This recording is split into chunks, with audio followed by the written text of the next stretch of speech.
Good evening. Welcome, everybody. Thank you very much for joining Ponte Politique once again on this wonderful Sunday of the 25th?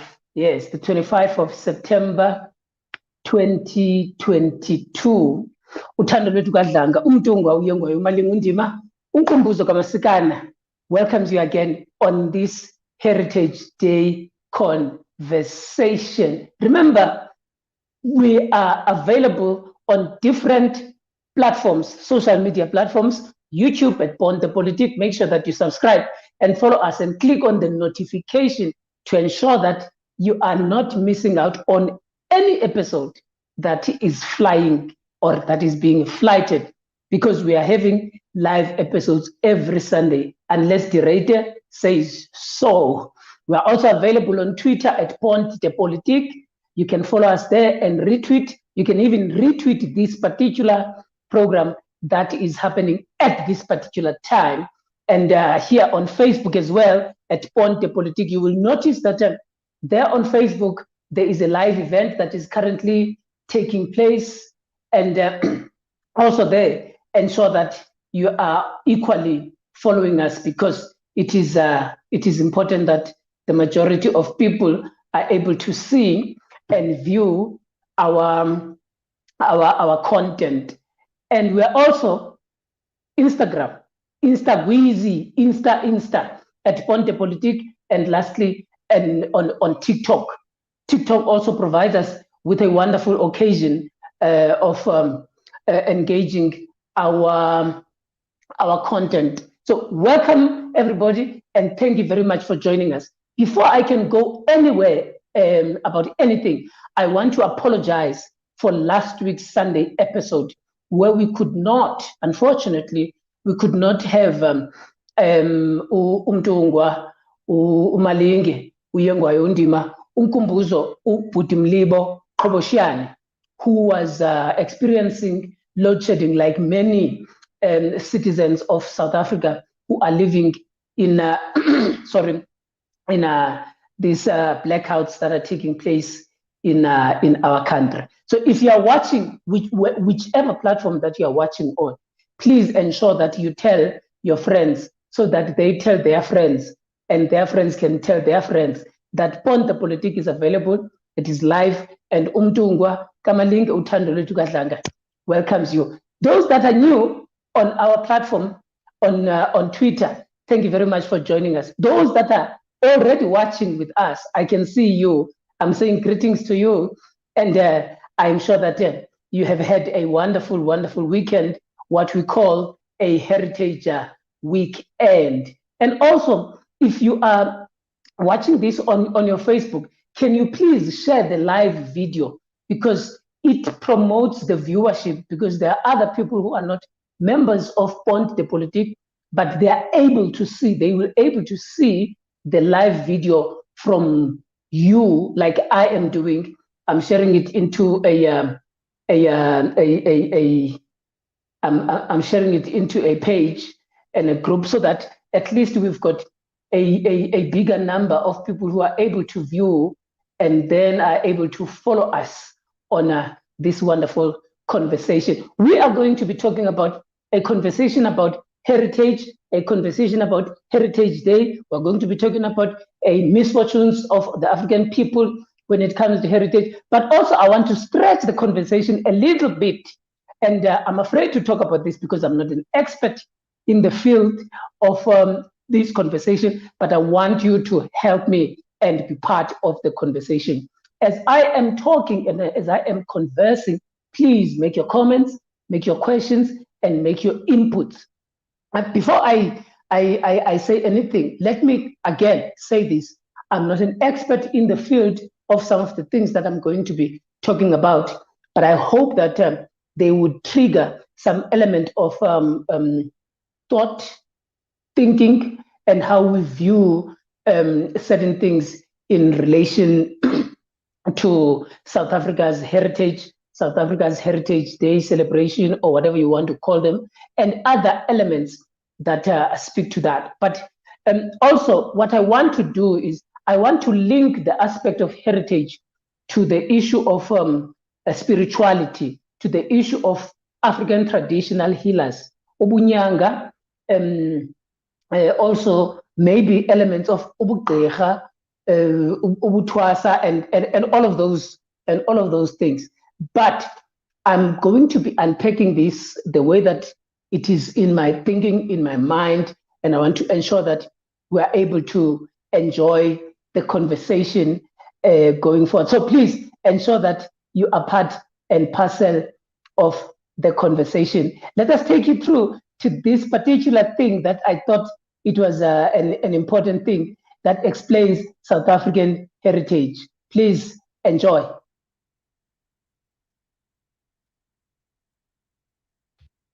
Heritage Day celebrated on the 24th of September. Oh yeah, don't you mean BRAAI?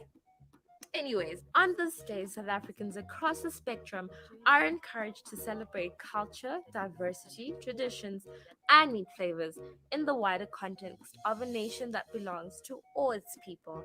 Here are some facts to remind you of why this day is celebrated. Heritage Day was known as Shaka Day in commemoration of Shaka Zulu, the Zulu king. He united different clans together, and each year people gather at King Shaka's grave to honor him on the 24th of September. The first Heritage Day was celebrated in 1995. Heritage Day almost didn't exist. The new South African Parliament removed Shaka Day from the list of national holidays, but the Inkatha Freedom Party, IFP, a South African political party with a large Zulu membership, objected to the bill. Parliament and the IFP reached a compromise, and the day was given its present title and seen as a public holiday. Now, South Africans celebrate Heritage Day by remembering the cultural heritage of the many cultures that make up the country's population, or as Archbishop Desmond Tutu coined it, the Rainbow Nation. Heritage Day is informally known as BRAAI Day because as South Africans, we just love our meat, right? BRAAI Day came about in 2005 when a media campaign wanted to rebrand the holiday in recognition of the South African tradition, barbecues, or as we know it, BRAAI. According to UNESCO, there are 6 declared heritage sites in South Africa: the Greater St. Lucia Wetlands, the Ugahlamba Drakensberg Park, the Mapungubwe Cultural Landscape, the Fossil Hominid Sites, the Cradle of Humankind, and Robben Island. And there you have it. Now you can celebrate BRAAI Day, Heritage Day. Knowing more, tell ENCA how you plan to celebrate it this year. You have seen how the popular and the mass media have defined and given the contemporary history of South Africa's Heritage Day, and the legislatures and the legislation, when did it came about, and who were the people who were at the forefront of this Heritage Day, and so on and so forth. And one of the things that I will be talking about is to try and show how much the politicians and how much the political spectrum wants to locate things of heritage only in institutions, museums, heritage sites, and so on and so forth. But also the other part of heritage that I want us to consider, and I would like us to make a note on these. Remember, as these videos are playing, if you've got a comment that you want to put and you've got a question that you would want me to engage on, you are allowed as the show is continuing. Let's see the other aspect of heritage in relation to this news aspect. Operation was delayed as traditional healers say government did not live up to the promises made. They say they were promised stores to showcase their medicine. After the issue was resolved, scores of traditional healers celebrated traditional medicine. He says their decision to showcase their knowledge about medicine is because they are seen as uneducated people who are not aware about the medicine and what they practice. Urhulumente asifundise ngeyeza lakhe nathi simfundise ngeyeza lethu. Amako.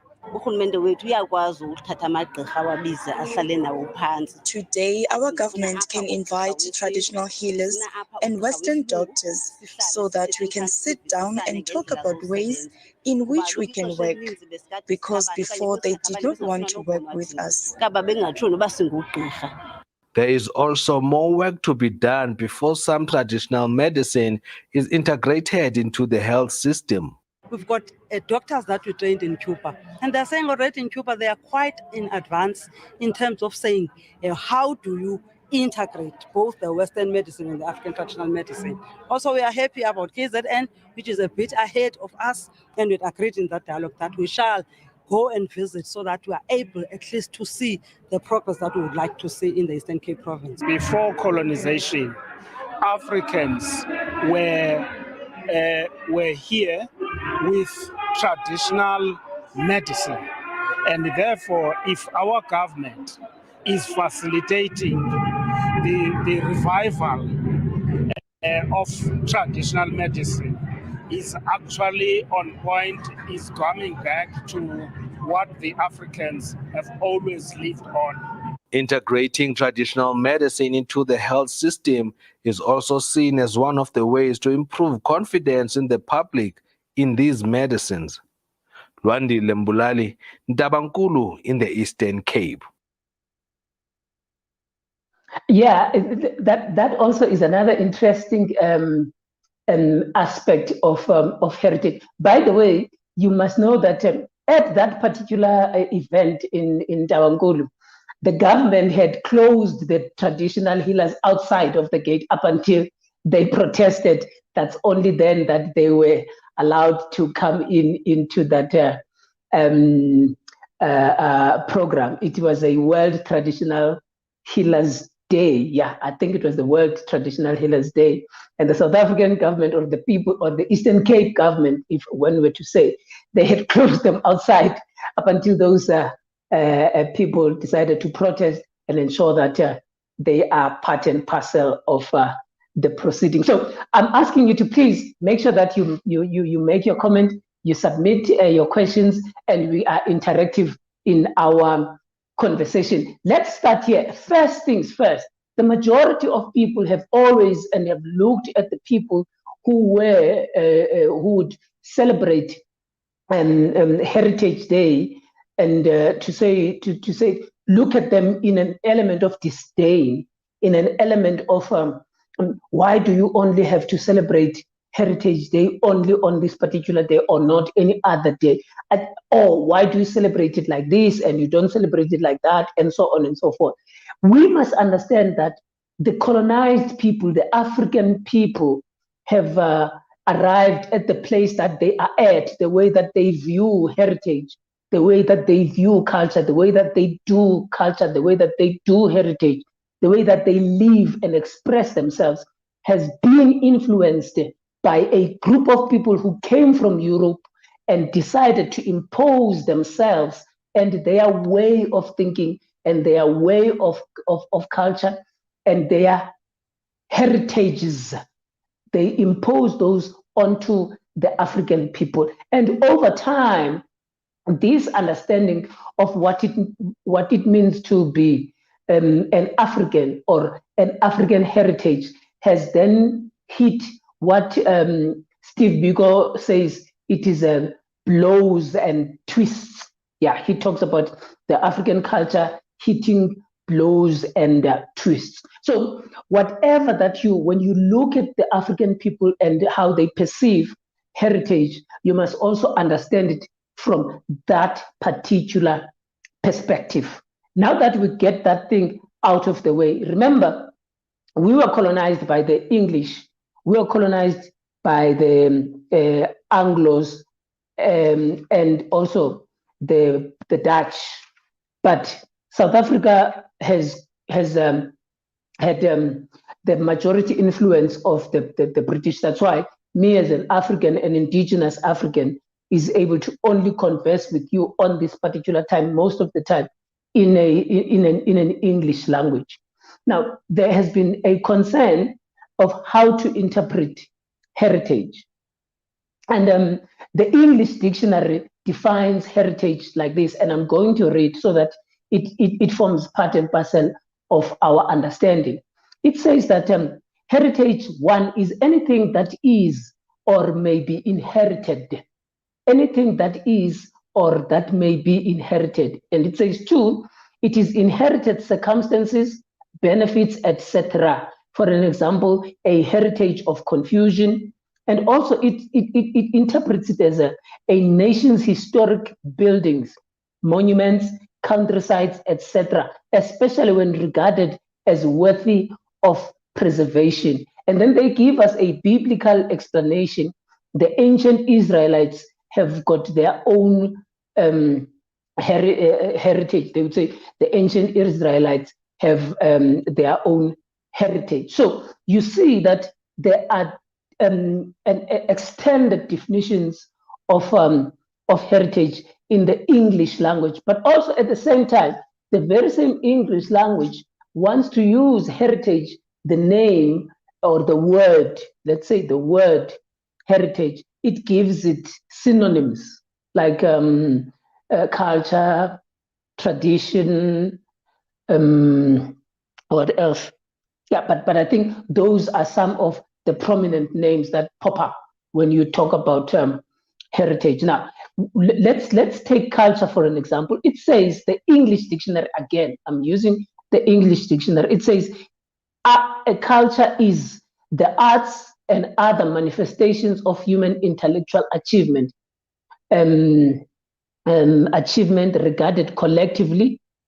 And two, it is a redefined understanding of this intellectual development.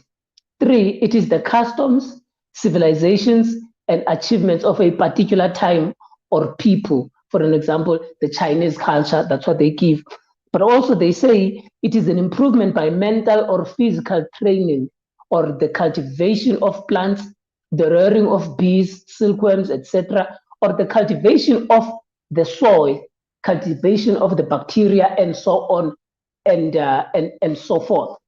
And last week, one of the things that I wanted to identify and make sense of when we were calling the Deputy Speaker of the Eastern Cape Legislature, Umlebo Koboshan, was to try and help us as to what is heritage, and what is culture, because the political elites have taken the aspect of heritage and they have made it their platform. And we as the people, the societies, have taken the aspect of heritage and we've placed it in the province of the politicians. And over the past 3-4 years, if I listen to the presidents of this country, they have defined the heritage of South Africa in different ways and at different times. There's no consistency.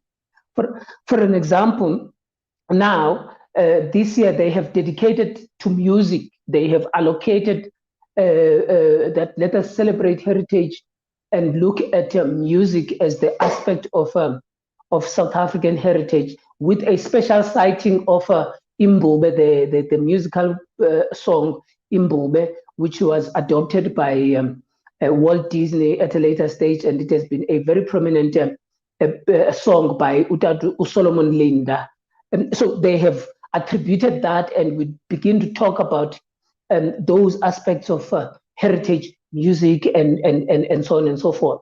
But also you have seen in the video that when they talk of heritage, they talk of sites, they talk of monuments, they talk of specific identifiable things, tangible things that are seen as heritage. For an example, in Pretoria, you've got a statue of a man holding a firearm. I think they call him Paul Kruger. He's holding a firearm. Every day we're looking at this Dutch descendant from Europe representing his heritage in an African country.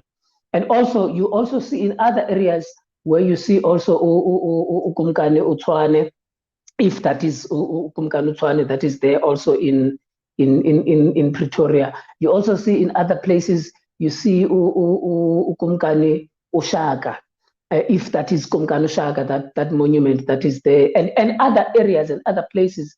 Even you see Izinjengo, Ikumkani Upalo Airport, those I think have been regarded as such as monument, if I'm not mistaken. So you see the politicians, when they define heritage, they define it within those tangible elements also, or in the things that are most of the time popular in the political discourse.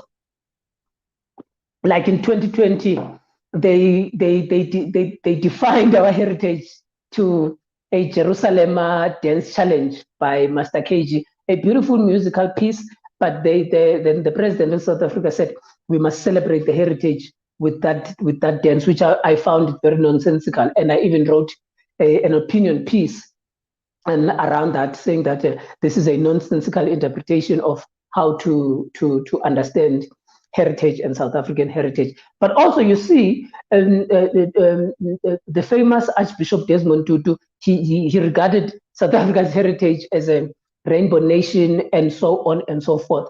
And others and other people as well. I asked Utatu Koboshiane this morning about heritage, and his answers were very not so much convincing to me. This was what I was asking to him. I said, Mtungwa, what is heritage? What is culture? What is tradition? And he said in his responses, it is all those things that we can characterize as our cultural heritage in many ways. He says some of them, they are those things that we do through language. We speak the belief systems like Christianity and traditional and indigenous belief systems, customs, songs, dance, indigenous languages, and so on and so forth. I was not entirely convinced to get an answer, but I then posed further the question, but I understand the vehicles. I understand the vehicles that drive culture and that drive heritage, because they might be these languages, spiritual beliefs, or whatever you want to call them. But can we then be able to define what are these things? He then gave me a further answer, and he says, our cultural heritage is amafa namagugu etu. They define who we are, where we come from, what unites us, what our milestones are, and where do we want to go. So those were the responses that we got from Utatumleu, and we appreciate that he was willing to be part of my conversation. But what then I wanted to raise is that I think there is a lack of understanding, whether it is from me or from the majority of the people or from the government, that heritage is culture. It could be that it is me who is lacking a proper understanding that heritage is culture. I think we should get that into perspective. But from my perspective, I don't think that heritage is culture, but I think that culture becomes part of the heritage of a society. Culture becomes part of a society, part of a way of living that people are utilizing. And unfortunately, even the famous Steve Biko, whom we're celebrating this month, he speaks about, when he talks about heritage, he speaks about heritage within the province of African culture. So if that greatest philosopher is able to talk about heritage and culture within the same wavelength, it means it is me who is not better understanding this conversation. But where am I going with these things that I'm trying to explain to the viewers at home? Because we are discussing the Heritage Day and its misfortunes. Where am I going with this? I want to believe that one of the problems that we have experienced as an African people, especially in South Africa, in relation to heritage, is that the influence of imperialism, colonialism, and apartheid has therefore created, or it has created a type of people who understand and do heritage in a certain way, and that particular heritage is affected therefore, because the majority of people, when they talk about heritage, South African heritage and heritage, they either reduce it to these tangible things, to these feelings, musical feelings, the pumping of the feet, the dancing, the institutional or the institutions, and so on and so forth, in the Mbeki's famous dialect. So they tend to do that. But for me, I want us to extend this particular conversation of heritage with the interpretation or with the definition that has been given by the Cambridge dictionary, that says that heritage is something that can be inherited, firstly, but also it is, I just want to confirm it properly so that I don't misrepresent Abelungu, because Abelungu banuchoku. Heritage, it is anything that is or may be inherited. It is inherited circumstances, benefits, and also it talks to the issue of the country's monuments. Now, let us bring it to the African people. One of the things that African people have inherited, and they have inherited from their ancestors, the people who came before them, way before the arrival of the European settlers in South Africa, even before the 1400s, when they were beaten in the war by the Khoi people down in the Cape. There was one thing that was holding the African people together, and it is what is called the African spirit, the spirituality. The Africans have always held to each other. One of their heritage is something that you cannot feel. You cannot touch. I'm sorry. It's something that you cannot touch, but probably you can feel it. It is something that is regarded as a spirit. And Anton Lembede, one of the greatest sons of the soil, who teaches us about African nationalism, he gives us the elements that he proposes to say, how can Africans be united? How can Africans achieve unity amongst themselves? And he speaks about, most people talk about one language, but he makes a critique against one language. He says, if people could have been united by the same language, why would you then have African tribes speaking the same language but fighting against each other? But he also talks about people who are of the same color. He also makes a critique against that, and he says the people of same color have sometimes regarded themselves as the people of the same head, but at the same time, they could not relate to each other because they were people of the same color. They had embarked on various wars. Look at the Europeans, they look the same. They normally speak close languages, but they have been involved in World War I and World War II. They look the same. And how can a people who look the same, therefore, unite just on the basis of color? So he makes a critique against that aspect. And he also talks about the common geography. He talks about people who are coming from a common geography, like Europe again, like Africans again. Africans in the ancient times, when they were expanding, look at the South African history as well. You look at the imperialist outlook of the Xhosa people when they're moving westwards towards the side of the Cape. These people are coming from the same southern tip of the continent. They were part and parcel of the same geography. but they were not living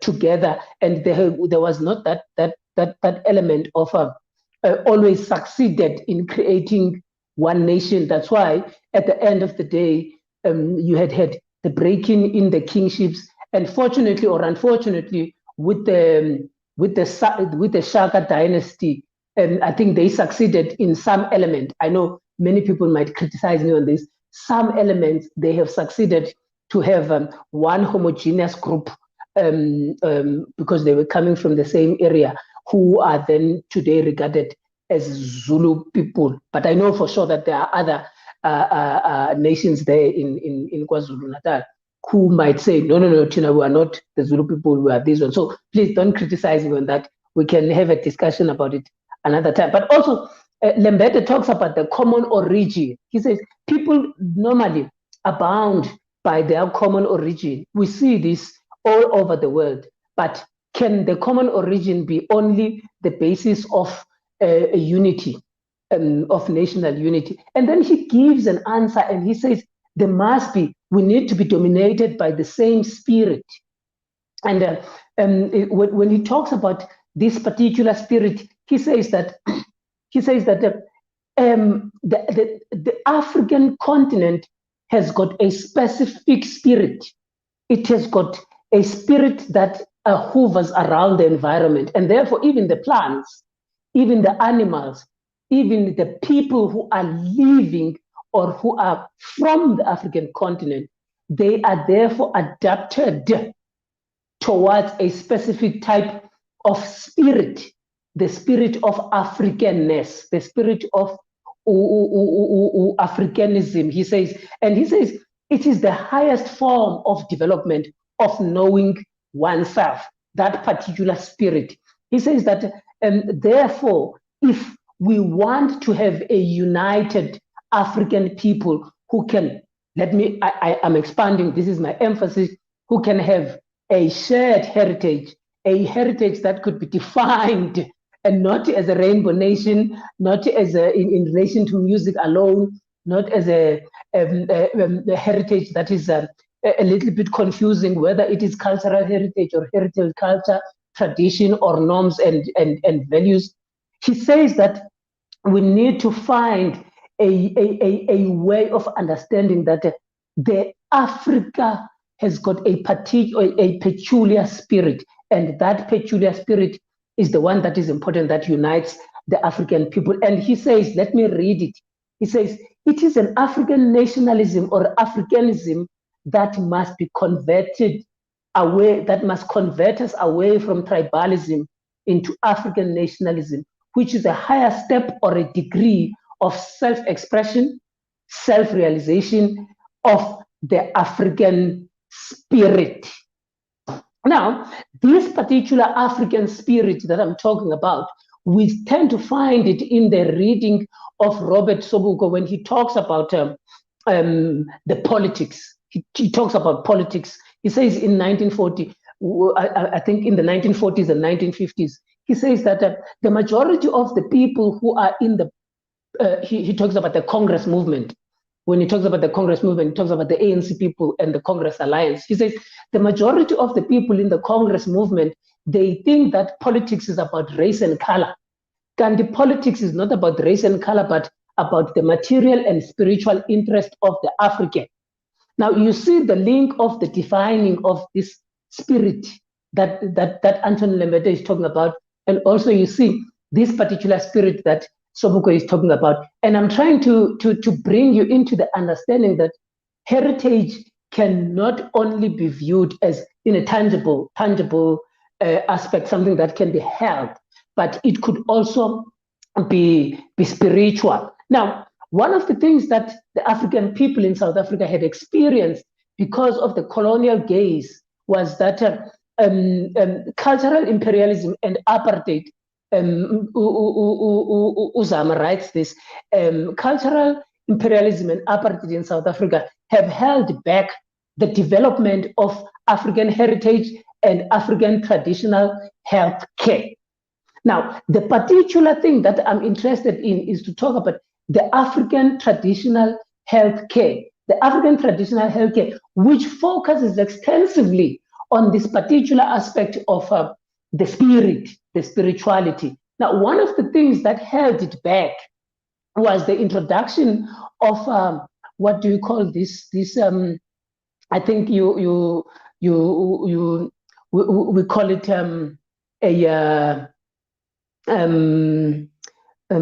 what is this?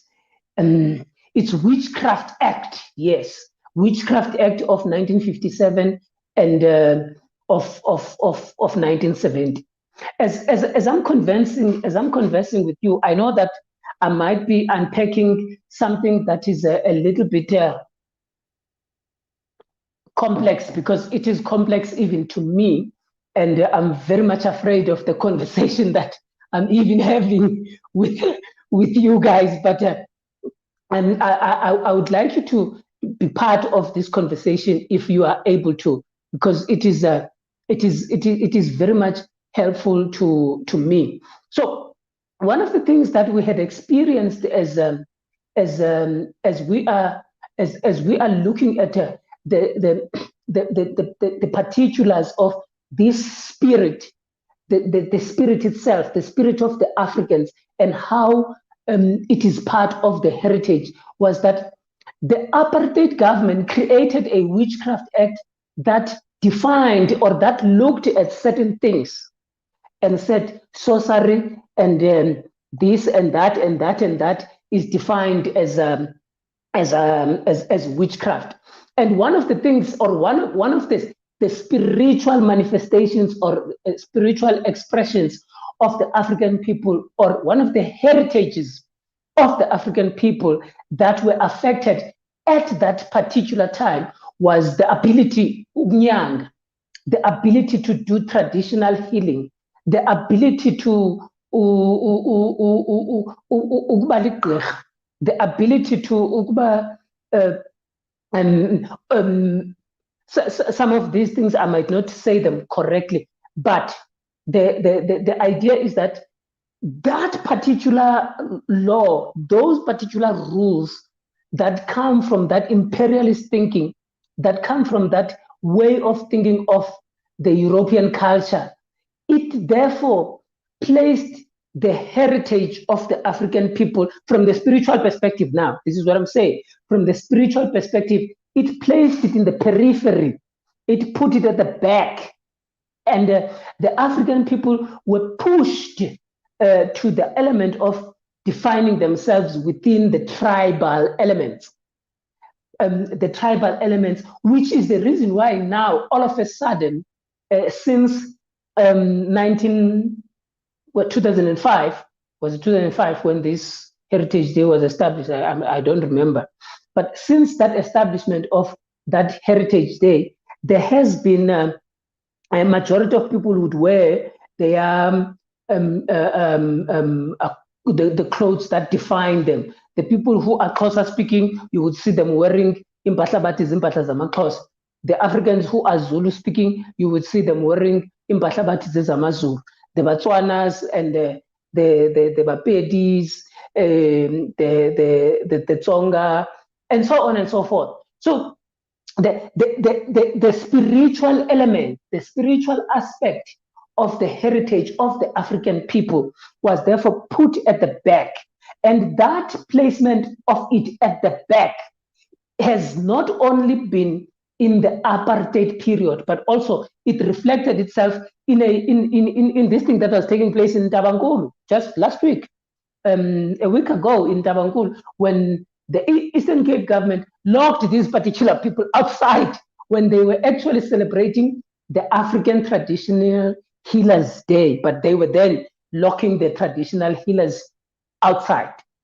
Now, one of the things that this particular spirit that was captured by these laws, by these rules, suffocated, if one were to say, it created an environment for abantu abanyangayo and traditional healers and amagqirha, and all those people who are gifted, who have been given the heritage who have been given this spirit of uniting the African people, they have been given this African nationalistic spirit, this spirit of the African people.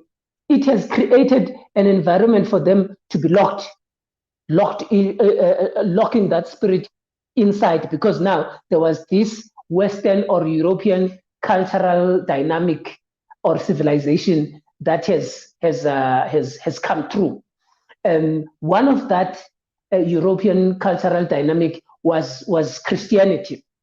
Now, what then Christianity comes about, because let me try and explain this again in this way. This spirituality, this spiritual aspect that I spoke of, that Anton Lemete speaks about in a political setup, I'm taking the spiritual, I'm bringing it in the political, because the political is not the determinant of the spiritual, but the spiritual defines the political. So I'm bringing this spiritual. And when that spiritual was suffocated, it left African people empty of themselves, empty of their Africanness. They became hollow. That's why it became easy for the European invaders to teach the Africans nonsenses, European cultures, nonsensical things of individualism, capitalism, mistreatment of women and children, this over control of the land, private properties of the land, and so on and so forth. So the African people were then empty, because the spirit that unites them, that operates, had been taken out because of this European culturalization. Now, once that was open from the African people, that heritage was lost. It was easy for the European culture to just make them swallow all these nonsenses.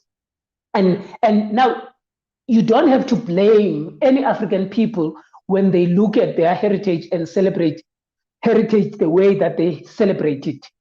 It is not them, it is not their own misfortune, it is somebody else's making. Hence, I was saying at the beginning, we need to be understanding amongst each other on this particular matter of how we view and see each other. I'm still checking if there are any comments that are there. As of now, I don't see anybody who is asking a particular question, so I'm going to proceed. We are talking and we are engaging on the Heritage Day, South Africa's Heritage and Heritage Day, and its particular misfortunes. And I'm trying to explain the one aspect of heritage which the politicians don't normally speak about, the spiritual aspect and the traditional healing practices. That's the part that I want to focus on extensively. Now, these spiritual elements, this spirituality, because of its trapping, it was trapped in this colonial or European cultural paradigm. It could not express itself, but it had to find a way. It had to find a way. Uti Uzama, in one of her writings, Uti, the African people, therefore, because they were locked, the spiritual person of the Africans, because of this Witchcraft Act of 57 and 1970. What did they do? The African people then went into the African indigenous churches, African initiated churches. Ushembe, ibandla likaThixo nengcwele zikaKristu, amaSrayeli, some of them. You've got others, inkonzo katata. You've got ekuphakameni. Others also express themselves in the St. John's churches and other Zionist churches. You even look at how the Zionist churches wear, how their uniform.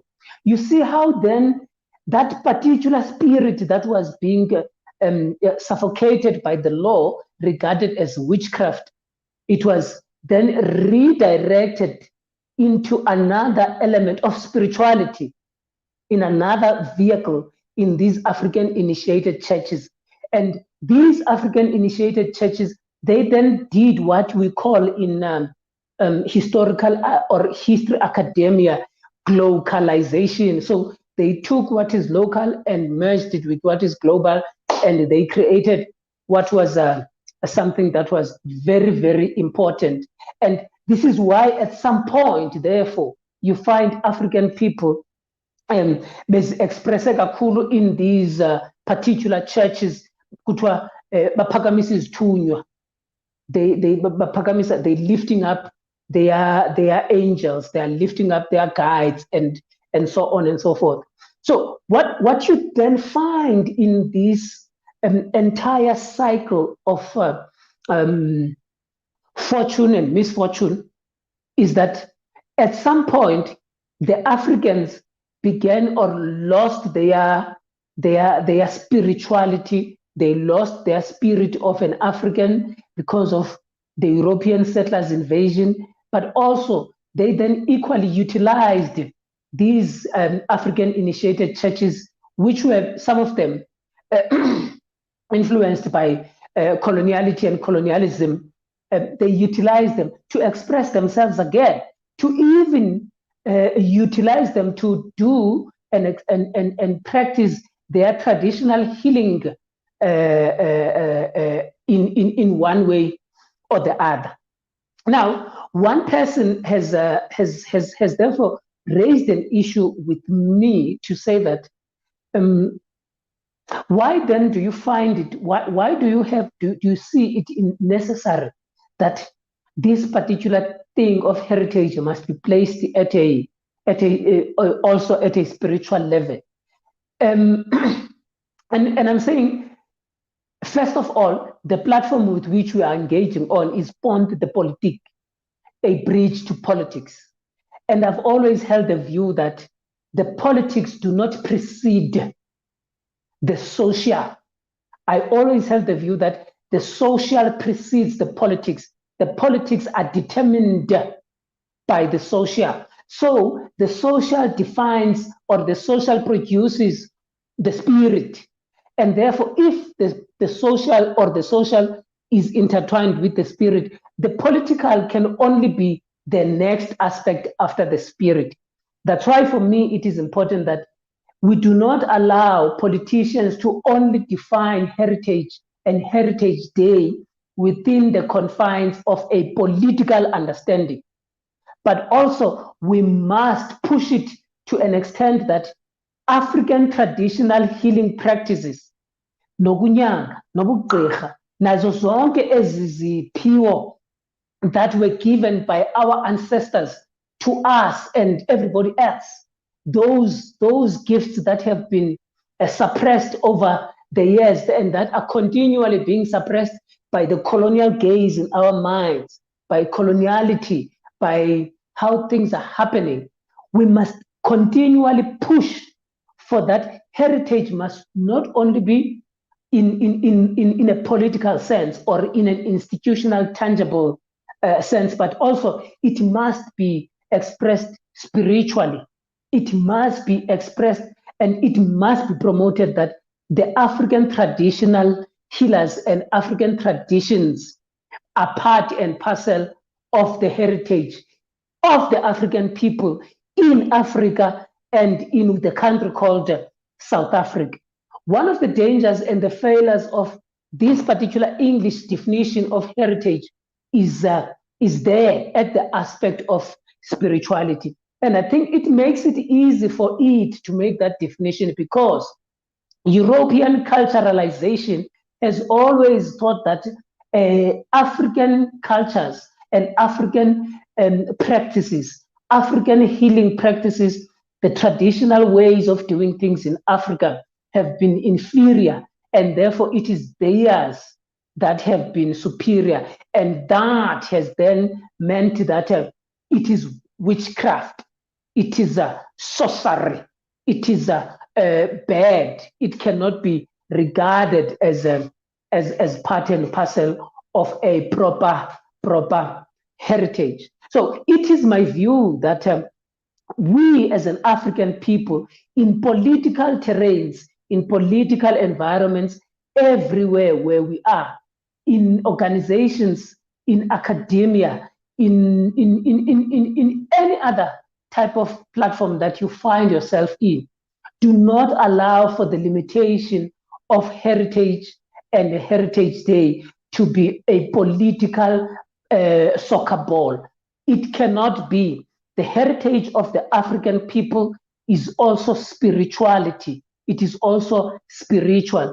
And the fact that the African traditional healers experienced what they experienced a few weeks ago is an example of what I'm saying, that the politicians have made and have took heritage from a bad understanding or from a negative understanding, which is it must be seen as a political football, but it is not. Heritage for African people is deeper than that.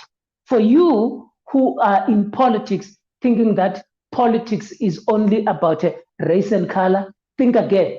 Politics is not about race and color. Also, for you who thinks that spirituality and African traditional practices cannot be part and parcel of a political framework, think again, because we as a people, we have defined, we have given birth to politics. Politics did not give birth to us as a people. Now, as I'm in my conclusion, I want you to give a thought around this particular thing that I'm talking about, this complex subject, this complex topic that I am engaging on. As I had said, that the idea was to try and link together the heritage spiritual aspect into the political, because the political does not produce the society, but the society produces the political. It would be in the European cultural understanding that man is a political animal. Well, in the African sense, that is not true. In the African sense, man, that is human beings, is a social animal. Therefore, politics will then be determined from that understanding that man comes from a society. That's why Africans are socialistic also in their very nature. That is also one of their heritages. Socialism and Africans is the one heritage. Socialism and African people,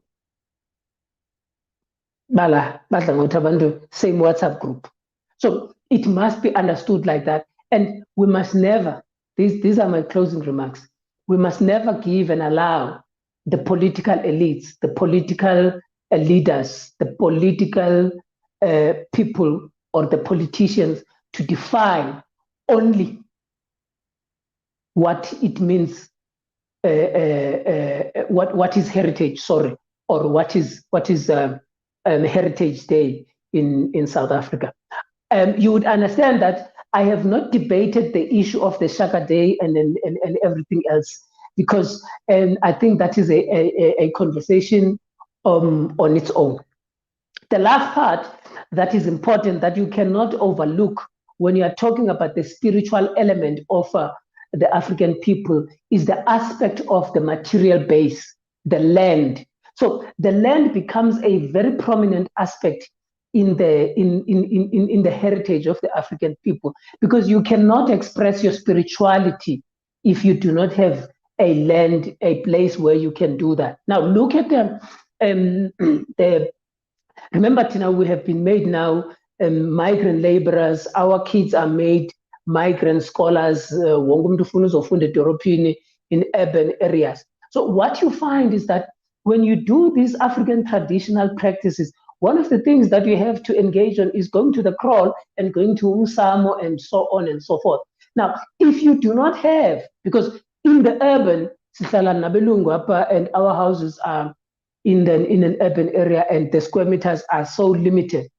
Even when you want to participate into that traditional healing process, it becomes difficult because you do not have the control of the material base. The material base that you are at, it's like you are in load shedding. Okay, how can I? It's soil shedding.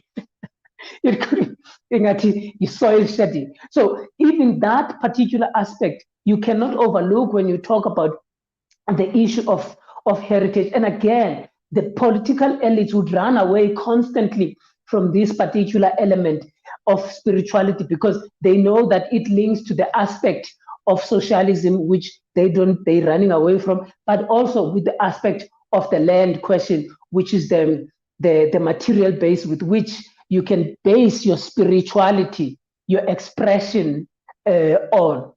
Lastly, the people who do the traditional practices, they need also the plants, they need the roots, and they find those roots where in the soil. And you can't get those roots anywhere else because the European invaders have put fences around these so-called mountains where we can be, and they created Kruger National Park, they created animal farm park, whatever you call these things. They created game reserves and so on and so forth. Now, our people, when they have to go and find the roots that are critical and important, they are unable to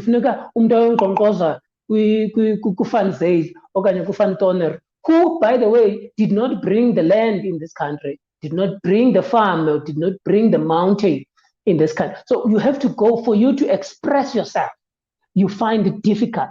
So the issue of dispossession as well becomes part and parcel of the conversation of heritage, because you cannot.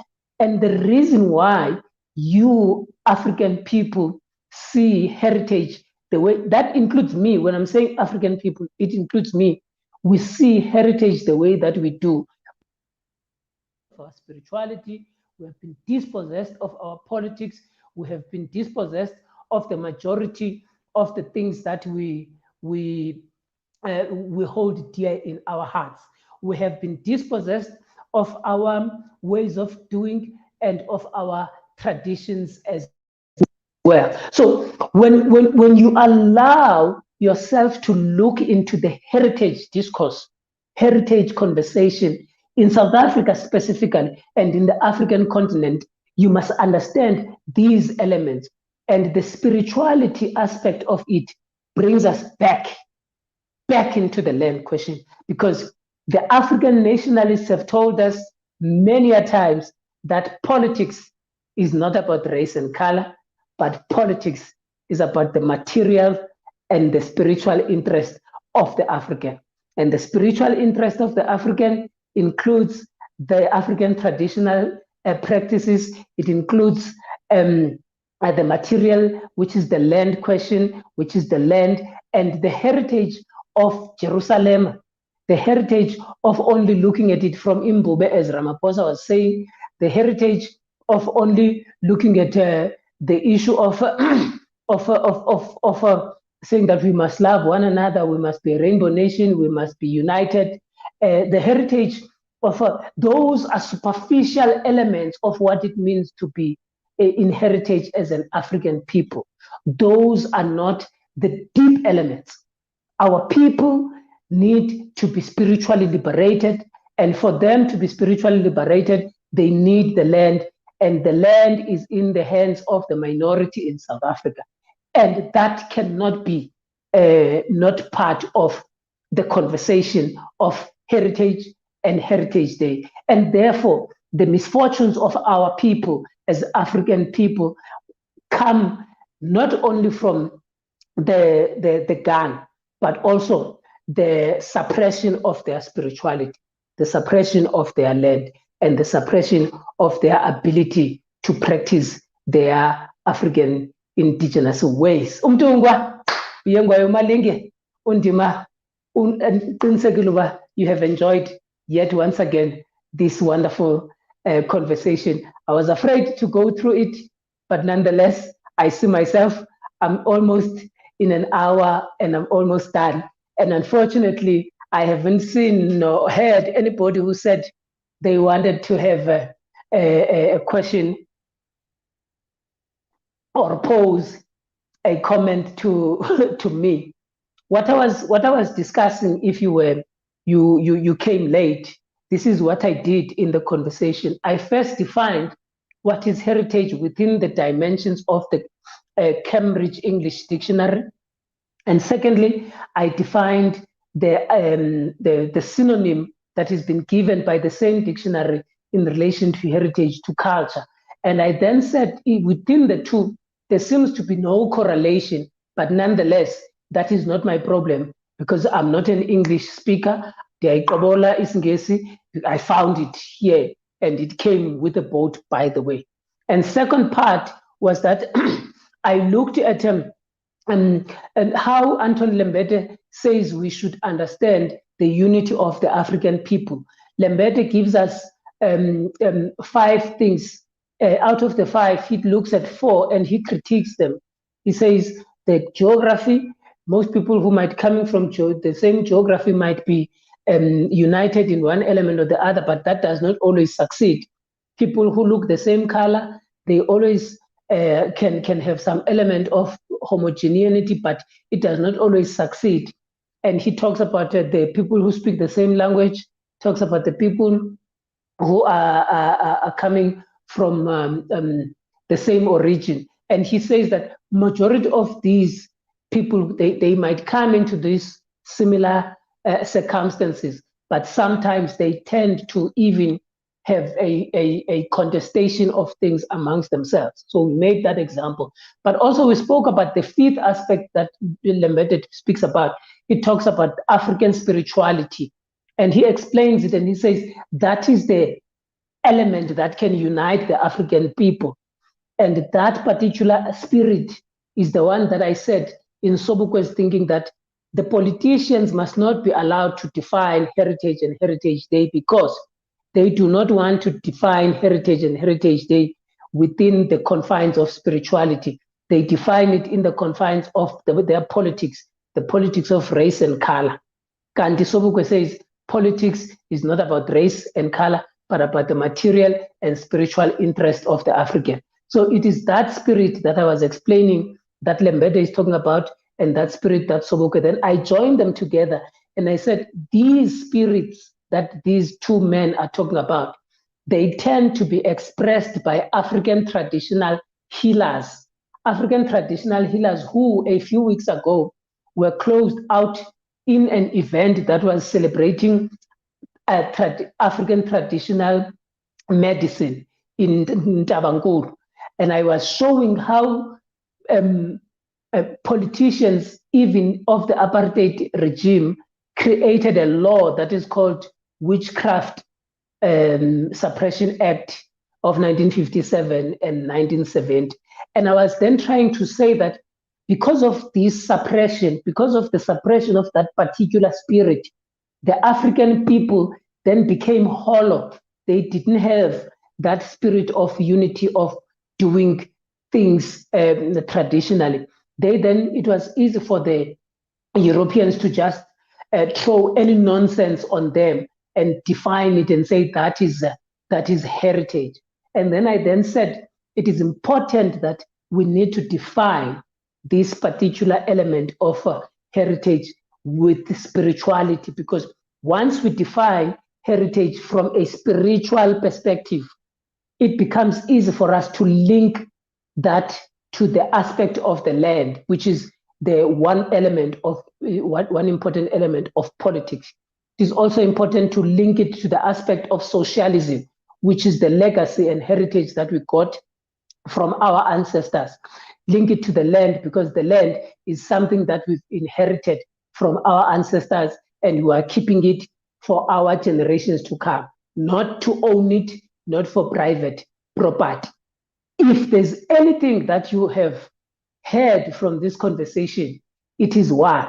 It should be, do not allow politicians to define heritage, because they will define it from the perspective of politics, not from the perspective of the spirituality and the society.